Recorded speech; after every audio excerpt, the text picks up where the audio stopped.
रोग हरे सब पीड़ा जपत निरंतर हनुमत बीरा संकट ते हनुमान चुरावे मन क्रम वचन ध्यान জ্বলাবে। নমস্কার, অ্যাস্ট্রোজ্যোতিষ তারাবাই ইউটিউব চ্যানেলে আপনাদেরকে মন থেকে স্বাগত জানাই সমগ্র মেষ রাশি এবং মেষ লগ্নের মানুষকে আন্তরিকভাবে অভিনন্দন জানাই যারা এখনো পর্যন্ত চ্যানেলটিকে সাবস্ক্রাইব করেছেন, এবং যারা এখনো পর্যন্ত চ্যানেলটিকে সাবস্ক্রাইব করেননি অনুগ্রহ করে চ্যানেলটিকে সাবস্ক্রাইব করে দেবেন। তাদের কাছে আমার আন্তরিকভাবে অনুরোধ রইল। দেখুন, এটা মাসিক রাশিফল জুলাই মাস, মেষ রাশি মেষ লগ্ন। শুধু জুলাই মাস না, আগামী 139 দিন অর্থাৎ প্রায় 4 মাসেরও বেশির ভিডিও এটা মেষ রাশি মেষ লগ্ন। কারণ গ্রহরা শনিদেব 29 জন বক্রি হচ্ছে। বক্রি মানে কি? সে এক্সট্রিম লেভেলে পাওয়ারে চলে আসছে, অর্থাৎ সে ইনস্ট্যান্ট রেজাল্ট দিতে সক্ষম। অর্থাৎ আপনি যদি খারাপ কাজ করেন, সেই খারাপ কাজের রেজাল্ট ইনস্ট্যান্ট পাবেন এইবার, এবং ভালো কাজ করলেও ভালো ফল ইনস্ট্যান্ট পাবেন। আমরা কি জানি, শনিদেব গ্রহরাজ সে স্লো মুভিং প্ল্যানেট, ধীরে ধীরে সে যায়, অর্থাৎ সে সূর্যকে পুরো একবার ঘুরে আসতেই 30 বছর সময় লাগে।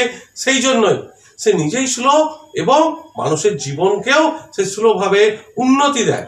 তাহলে মেষ রাশির দশম একাদশপতি, কর্ম এবং ইনকামের কারক সেই শনিদেব এবার বক্রি হচ্ছে মূল ত্রিকোণ রাশি তার কুম্ভ রাশিতে এক্সট্রিম লেভেলে পাওয়ারে চলে আসছে। তার ফলে ইনস্ট্যান্ট রেজাল্ট দেবে। ফল দীপিকা এমনি বলা হয়েছে, যখন গ্রহরাজ বক্রি হয় তখন তার পাওয়ার ডবল করে দেয়, 3 গুণ বাড়িয়ে দেয়। খারাপ কাজ করলে ডবল খারাপ ফল দেবে, ভালো কাজ করলে ডবল ভালো ফল দেবে। তাহলে মেষ রাশির জীবনে কি কি পরিবর্তন আসতে পারে? প্রথম কথা বলি, দেখুন, কর্মের একটা ভীষণ বড় ভালো সময় মেষ রাশি মেষ লগ্নের, কারণ দশমপতি সে কিন্তু একাদশ ঘরে গিয়ে বক্রি হচ্ছে। এই সময় নতুন কর্মের যোগ, দ্বারা দীর্ঘদিন ধরে কর্ম পাচ্ছিলেন না, মানে জবলেস, তাদের জন্য বেস্ট টাইম 29 জুন থেকে 15 নভেম্বর 2024 পর্যন্ত। কর্মের উন্নতি, প্রোগ্রেস, কর্ম চেঞ্জ, জব চেঞ্জ। এই সময় যদি আপনি মনে করেন যে আপনি জব চেঞ্জ করে অন্য কোনো কোম্পানিতে জয়েন করবেন, খুব ভালো সময়। কারণ দীর্ঘদিন ধরে আপনি যে কোম্পানিতে জব করছিলেন, হয়তো প্রোগ্রেস আপনার ছিল না, গ্রোথ ছিল না, কিন্তু আপনার স্টেবিলিটি ছিল। এইবার সেই প্রোগ্রেস আর গ্রোথটাকে বাড়িয়ে দেবে ঘোড়া। কিন্তু একাদশ ঘর, ইনকামের ঘর, সেখানে সাবধান। কি থেকে সাবধান মেষ রাশি? বন্ধুর থেকে সাবধান। যে সমস্ত বন্ধুদের এতদিন আপনি উপকার করে এসছেন, সেই দেখবেন অটোমেটিক শত্রু হয়ে যাচ্ছে তারা, বুঝতে পারবেন আপনি। কারণ গ্রহরাজ যখন বক্রি হয় তার 10 দিন আগে থেকে রেজাল্ট দেয়। তাহলে অলরেডি আপনি রেজাল্ট পেতে শুরু করেছেন। কি কি জীবনে আপনাদের ঘটছে সেগুলো একটু একটু করে মিলিয়ে নিন আপনার জীবনে। যারা বড় অর্গানাইজেশনে কাজ করেন, বড় কোম্পানিতে কাজ করেন, অ্যামাজন, গুগল থেকে আরম্ভ করে আইটি সমস্ত কোম্পানি থেকে কাজ করেন, তাদের জন্য কিন্তু একটু হলেও চ্যালেঞ্জ আসবে এই 139 দিন। বন্ধুদের থেকে সাবধান, বড় ভাই বোনের সঙ্গে মতানৈক্য। কারণ মতানৈক্যটা কি নিয়ে হতে পারে? বিভিন্ন কারণ হতে পারে। তার থেকে সব থেকে বড় কারণ কি? যে family issue, property issue, court house, সেই চতুর্থ ঘর আপনার মেষ রাশির চন্দ্র। তাহলে সেখানেও কিন্তু বিভিন্ন রকম সমস্যা আসতে পারে আপনার মেষ রাশির ক্ষেত্রে। গ্রহরাজ বক্রি হলে এক্সট্রিম লেভেলে পাওয়ারে চলে আসে এবং সে ইনস্ট্যান্ট রেজাল্ট দেয়। তাহলে একাদশ ঘর অর্থাৎ বন্ধু, বড় অর্গানাইজেশন, বড় দাদা ভাই, এই সমস্ত জায়গায় কিন্তু নেগেটিভ রেজাল্ট দিতে পারলেও কর্মের একটা ভীষণ ভালো রেজাল্ট কিন্তু দিচ্ছে মেষ রাশি। তাহলে গ্রহরাজে সে রেমিডি, সেটা আগে বলে নিয়ে পরে আমি ভিডিও চালু করছি। কারণ শুধু গ্রহরাজ বক্রি না, বাকি 8টা গ্রহ আছে। আপনার রাশিপতি নিজেও সেকেন্ড হাউসে, ভাগ্যপতি সেকেন্ড হাউসে, অর্থের ঘরে। মেষ রাশির অর্থের জায়গাটা ভীষণ পজিটিভ। পরিবারের শ্রীবৃদ্ধি, এই সময় পরিবারের সাপোর্ট, যারা ফ্যামিলি বিজনেস করে তাদের জন্য অত্যন্ত ভালো সময়। কিন্তু গ্রহরাজের বেস্ট রেমিডি হচ্ছে রুদ্রাক্ষ, তাতে তিনি ভীষণ সন্তুষ্ট হয়। 21 মুখী রুদ্রাক্ষ খুব দুর্লভ এবং সেটা খুব কস্টলি। সেটা যদি ধারণ করতে পারেন ভালো, তা না হলে দেখবেন যে 14 মুখী রুদ্রাক্ষ, সেটাও যদি ধারণ করতে পারেন খুব ভালো, গ্রহরাজ খুব সন্তুষ্ট হয়। যদি 14 মুখী রুদ্রাক্ষ ধারণ না করতে পারেন, সেখানে 2টো 7 মুখী রুদ্রাক্ষ খুব ইজিলি কালেক্ট করতে পারবেন। দুটো 7 মুখী রুদ্রাক্ষ আপনি ধারণ করতে পারেন এই 139 দিন, যেটা আপনার জন্য গ্রহরাজের অত্যন্ত শুভ ফল দেবে। শুধু 139 দিন না, সারা জীবন আপনি এই রুদ্রাক্ষ ধারণ করতে পারেন। তবে রুদ্রাক্ষ ধারণ করলে একটা কথা মনে রাখতে হবে যে মিথ্যা কথা বলতে নেই। তাহলে 365 দিন ধারণ করার দরকার নেই। যেদিন যেদিন আপনি ধারণ করবেন, আপনি বাড়িতে খুলেও রেখে দিতে পারেন। যেদিন আপনি ধারণ করবেন আপনাকে প্রতিজ্ঞাবদ্ধ হতে হবে যে এই দিনটা আমি মিথ্যা কথা বলবো না। মিথ্যা কথা বললে কিন্তু আর রুদ্রাক্ষ কাজ করে না। মেষ রাশি 4th ঘরে তিনটে গ্রহ অবশ্যই থাকবে। কে? সেটা হচ্ছে পঞ্চমপতি সূর্য, দ্বিতীয় সপ্তমপতি শুক্র এবং তৃতীয় ষষ্ঠপতি বুধ। 4th ঘর যানবাহন, প্রপার্টি, ভীষণ এই সময় প্রপার্টির জন্য অত্যন্ত ভালো সময়। প্রপার্টি কেনার জন্য, যানবাহন কেনার জন্য বিরাট একটা সুযোগ আসবে। প্রপার্টি সেল করার জন্য অত্যন্ত ভালো সময়।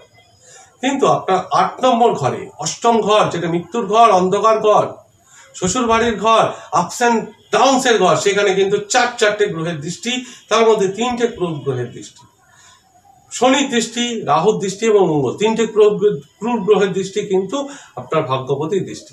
8ম ঘর আপস অ্যান্ড ডাউনস, এটা তো থাকবেই। কিছু কনস্টিপেশনের সমস্যা এই সময় কিন্তু হতে পারে।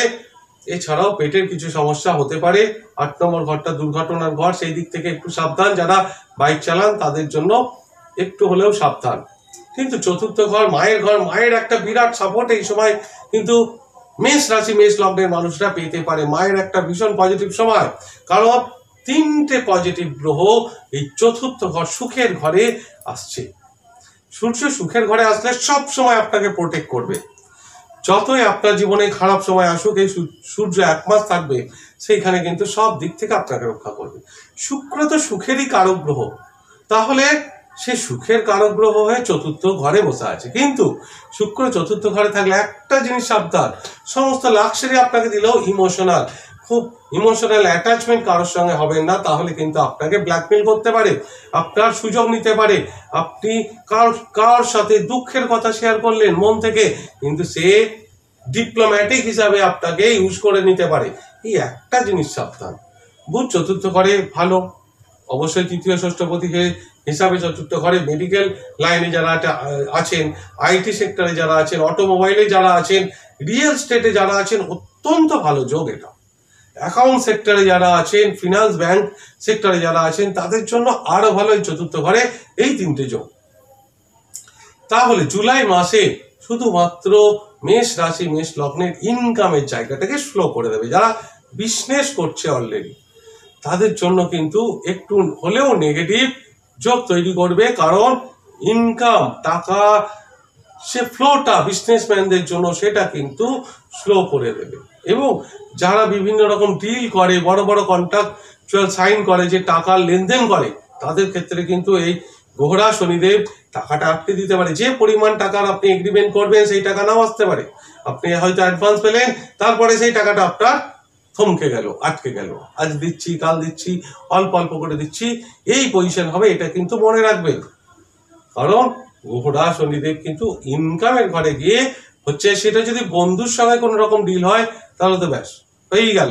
কারণ দেখুন, 12 নম্বর ঘর, দ্বাদশ ঘরে কিন্তু রাহুদেব 6ষ্ঠ ঘরে কেতু বসে আছে। 6ষ্ঠ ঘরে কেতু হেলথের ব্যাপারে ভীষণ পজিটিভ রেজাল্ট দেয়। কি, আপনাকে সহজে রোগ দেয় না, কিন্তু একবার যদি রোগ দেয়, তাহলে কিন্তু সেটা সহজে ধরা পড়বে না। ডাক্তাররা ইজিলি সেটা ক্যাচ করতে পারবে না, রোগের কারণ ধরতে পারবে না। দ্বাদশে রাহু হয়তো খরচ প্রচুর বাড়িয়ে দেয়, ঘুমের সমস্যা ক্রিয়েট করে দেয়, কিন্তু দ্বাদশে রাহু বিদেশ থেকে ভীষণ পজিটিভ রেজাল্ট দেয়। যারা বিদেশে যেতে চাইছে, পড়াশোনা করতে চাইছে, এমএনসি কোম্পানিতে কাজ করতে চাইছে, তাদের জন্য ভালো। ভিসার যে সমস্যাগুলো, সেগুলো ক্লিয়ার হয়ে যাবে। যারা ভিসা নিয়ে প্রবলেম ক্রিয়েট করছিল, তাদের জন্য ইজিলি হয়ে যাবে। এছাড়াও যারা ইউটিউব বা ফেসবুক থেকে নতুনভাবে চ্যানেল করে ইনকাম করার রাস্তা, অর্থাৎ ডলারে ইনকাম করতে চাইছে, তাদের জন্য ভীষণ পজিটিভ রেজাল্ট দেয় এই দ্বাদশ ঘরে রাহু। দ্বাদশ ঘরে রাহু ভীষণ ভাবে পজিটিভ রেজাল্ট দেয়। যাই হোক, এই গেল সমগ্র মেষ রাশি, মেষ লগ্নের ভিডিওটা। ঈশ্বরের কাছে প্রার্থনা করি সকলেই ভালো থাকুন এবং সুস্থ থাকুন। নমস্কার।